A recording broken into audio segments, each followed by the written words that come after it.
Rencana pemekaran Kecamatan Kabupaten Banyuasin hingga kini masih jadi silang pendapat antara pimpinan dan anggota DPRD Banyuasin, Dapil Talang Kelapa. Hal tersebut terungkap saat reses DPRD Dapil 6 Banyuasin di Desa Pangkalan Benteng, Kecamatan Talang Kelapa. Hampir seluruh anggota DPRD daerah pemilihan Tanjung Lago dan Talang Kelapa mendukung penuh rencana pemekaran Kecamatan Talang Kelapa. Dikarenakan pemekaran Kecamatan Talang Kelapa sudah sangat diperlukan, terlebih jumlah penduduk yang sangat tinggi mencapai 130.000 jiwa, sehingga diperlukan bentang pelayanan yang mendekat.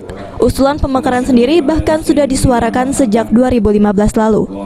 Sebenarnya kami itu dasarnya melihat dari jumlah penduduk yang sudah sangat besar, sudah 139.000.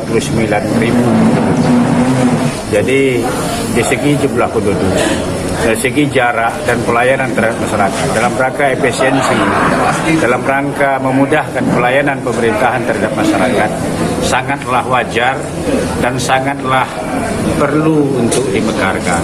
Tetapi namun pemekaran Kecamatan Talang Kelapa tersebut tentu melalui tahapan-tahapan sesuai dengan aturan undang-undang yang berlaku.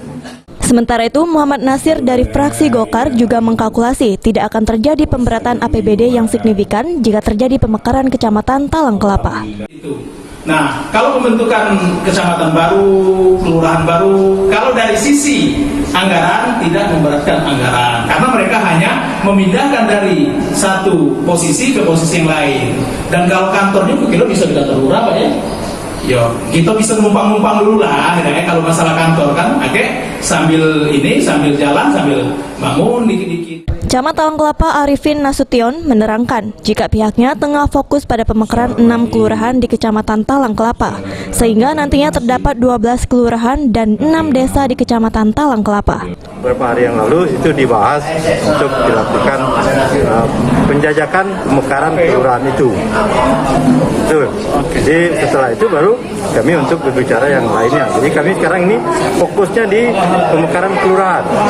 Dan kami di samping memang menguncangkan pemekaran, pendekatan-pendekatan kepada pihak-pihak terkait untuk menyiapkan sarana perkantoran itu sendiri, karena sarana itu oleh pemerintah tidak membeli.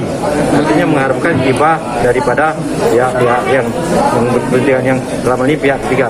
Ada berapa?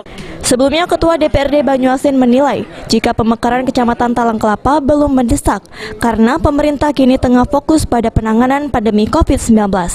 Sulaiman, PAL TV.